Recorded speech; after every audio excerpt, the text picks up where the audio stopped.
I'm Mary Pepino, and welcome to Fit for You, the show that teaches you how to live a healthier and more fit lifestyle. If you listen to the news or read the newspapers, you can't help but hear about what's being talked about, performance enhancement drugs. USA Today, January 30th, steroid questions revisited. Yankees Rodriguez could be suspended. I went back into the archives and Googled Lyle Alzado, a famous football player that was involved with steroids and that passed away at a very young age. I don't want to talk about the negative aspects of performance enhancement drugs as much as I want to talk today about what you can do with good nutrition, good exercise, and keeping it natural and getting fit, especially with our young children of today and our young athletes. So many think they cannot achieve their goals unless they get into some performance enhancement things. That's not necessarily true. My guest is my cousin, Rocco Mitolo, and I think you're going to be interested in his story. He's a 28-year-old male who has been very successful in his athletic performance, most notably in the last few years since he's taken the natural approach.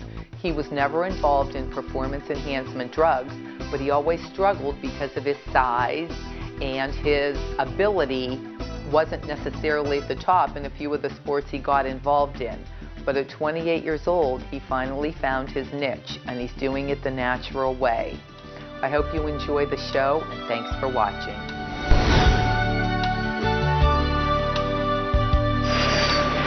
You've met a number of my family members over the course of Fit for You, and today I am joined by another one of my family, my cousin, Rocco Mitolo. Hi, Rock. Hi.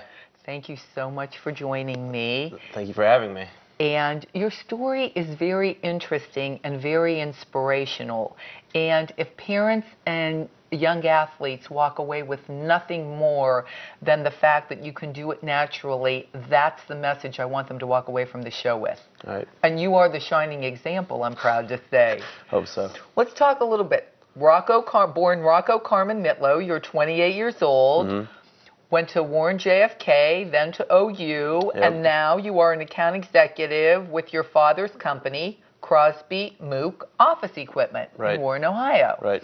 So you have a very busy life being a business executive, out on the road a lot, and you found that your hobby and passion is bodybuilding. Yeah, just got into bodybuilding the past year. It's been pretty interesting. I love your story. Let's start when you were a young man, because it wasn't easy for you in athletics, and I think so many kids can relate to this. Age 6 to 12, what did you do? Just played baseball, like Little League Baseball, which, you know, I mean, that just kind of is what it is. You're a young kid. It's not very hard or, you know, a very big deal there. That was just kind of what everyone did back then. Then 13 and 14? Played 7th and 8th grade football, which was interesting. How did that go? Because everyone was still all pretty much the same size back then. So that was pretty fun, and that's probably when I actually first started to work out and, you know, started lifting weights and whatnot. Now, when you were lifting weights starting at that age and you were young, just go with the coaches, I'm assuming, were telling you what to do and how to do it. Right. Just a little bit of coaching. Actually, I just would go down to the Warren YMCA with my dad, and he would just kind of show me a few things, nothing major. We didn't get into real serious workouts, you know. He just wanted to kind of show me the basics of that. Then that only lasted because I'm assuming you were a little bit smaller? Right, yeah. Like I said, in 7th and 8th grade and 9th grade football, I don't even think I might have been around like 5 feet tall. I was pretty small back then. So. And then you found what I'll call your first passion, 9th grade. Right. I started wrestling in high school in 9th grade, and that was great. This one, like, we really started working out, hitting the weight room pretty hard. A lot of intense workouts just between the wrestling itself and the actual like auxiliary weightlifting, either before or after practice. And what became the challenge there was the making weight.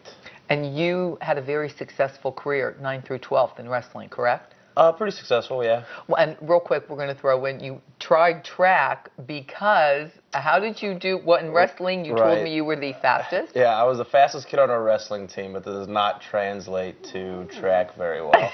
Yeah, so you tried track, and that didn't work out. And not the fastest kid on the track, but fastest kid on the mat. So. And see, this is great because especially for these kids that feel like I'm a failure because they can't do, all the sports, you got to find the one that works for you. Right.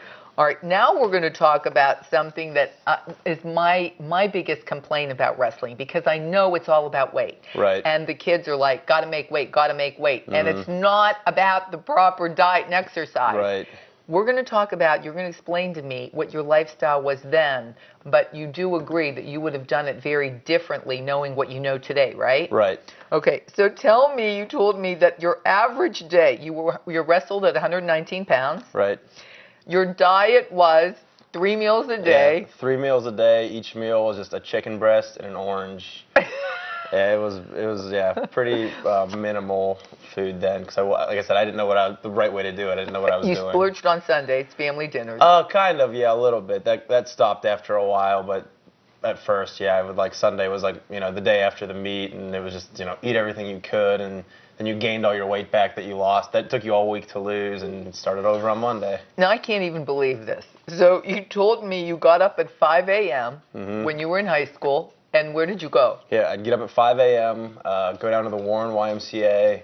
I'd work out till about 7 or 7:30, get ready, go to school. School went till 3? Yeah, school was from 8 to 3. Wrestling practice didn't start until 4:30. So what did you do from 3 to 4:30? From 3 to 4:30, we would just run in the halls, trying to just burn some more calories. From that chicken breast and orange that you had. There's 2 chicken breasts and 2. Nothing else. No, that was it. And a little bit of water. Okay. And then wrestling practice from 4:30 to about 7. And then from 7 to 10, we'd go back to the Y and just work out till they closed. It was... So, it was, And maybe do a sauna. Yeah, sit in the sauna and just try to, like I said, when you got to weigh 119 pounds, every little ounce counts. So even the day before the meet, you would just go sit in the sauna and just try to get all the water out of you. It was bad If shape. you had it to do differently today, what message would you give to these kids? Eat, more vegetables, eat, your lean proteins. Right. I know there's a lot of resources out there to help them, but do you agree? Consult with a nutritionist. Right. I would definitely consult with a nutritionist or some, even like a sports athletic, like maybe a personal trainer or something, someone who knows what they're talking about as far as exercise and diet to see what fits best for you. But definitely consult a nutritionist and someone else, maybe check a doctor to see what weight you can safely go down to without it really having effect on your body and your health. But the best advice, you're absolutely right. Incorporate your doctor or your family doctor into this because they can really help you. Because I think the misconception is that you've got to be, the low weight, and you can maintain a little higher weight and be stronger, and you might be better off in a class above from where you are and, be even more successful. So that was high school. Right. Now we're going to go. So then you go on to OU. Yep.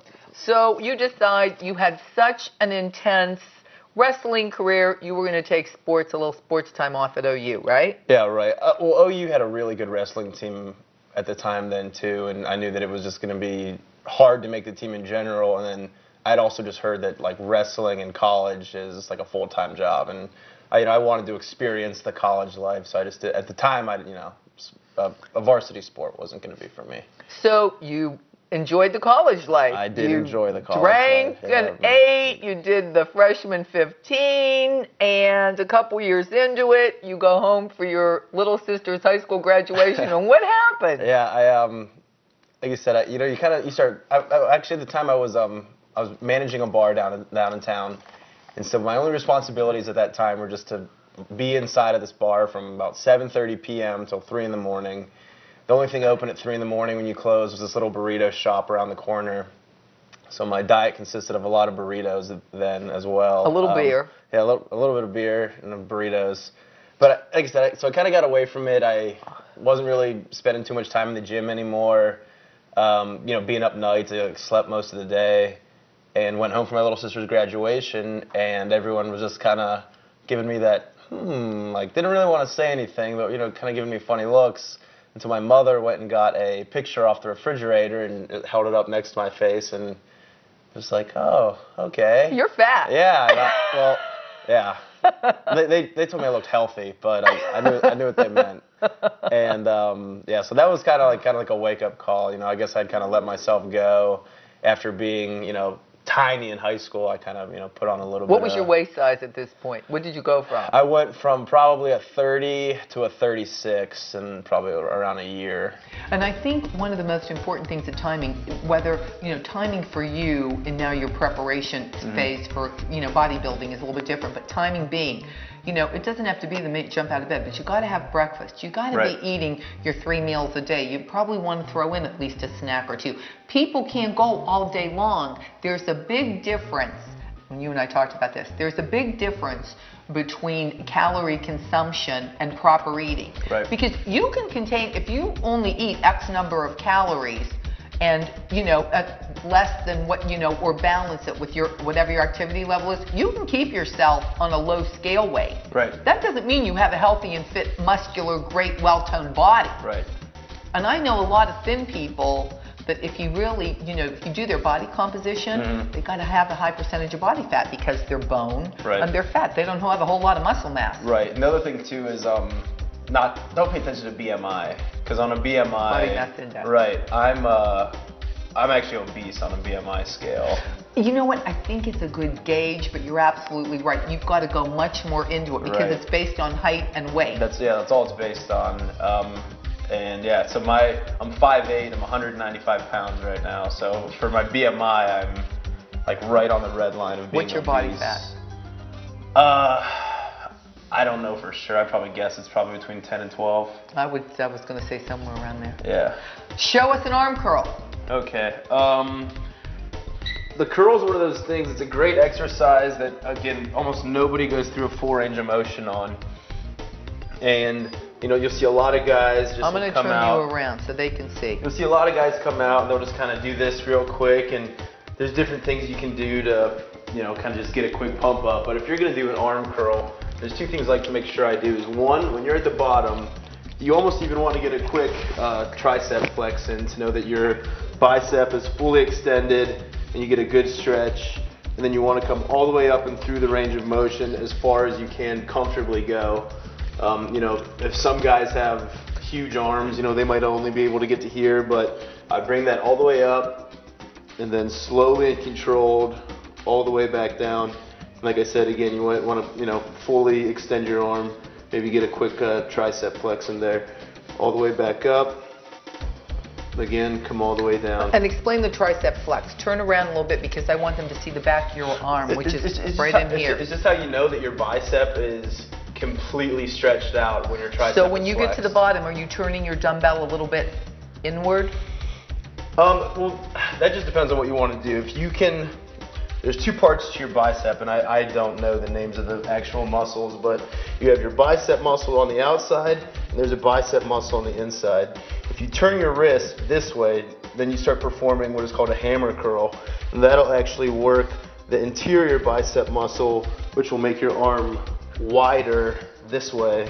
And then if you keep your arm straight or neutral, you will build your top bicep muscle, which will give your arm height. Wonderful. And give us a squat real quick. Okay, and we talked about that. This is just a quick sumo squat. Anyone can do them at home with any types of weights.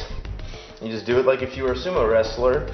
You want to just hold the weight in between your legs, come down to a comfortable, you know, level. You want to go, you know, as low as you can comfortably, and then come back up. And if you're just starting out, you know, you might not be able to go very far, but if you stick with it, if you're just starting out a little bit longer each time you do it, you know, I would say at least do it, maybe once, give your body a rest, maybe do the same exercise once every 5 days? I would say if you're just starting out, I would wait, you know, at least probably every 4 or 5 days between working the same body part. As long as you're not sore, I would say you're probably okay. How many reps do you do and how many sets of an exercise? I guess it depends on what you're looking for. Right now I'm doing 8 to 14 reps. I'm looking for the hypertrophy, the muscle growth. We talked about if you're looking to actually put density, or what you would call, tone up your muscles, you can do a lighter weight, higher reps, to kind of keep that leaner, longer look.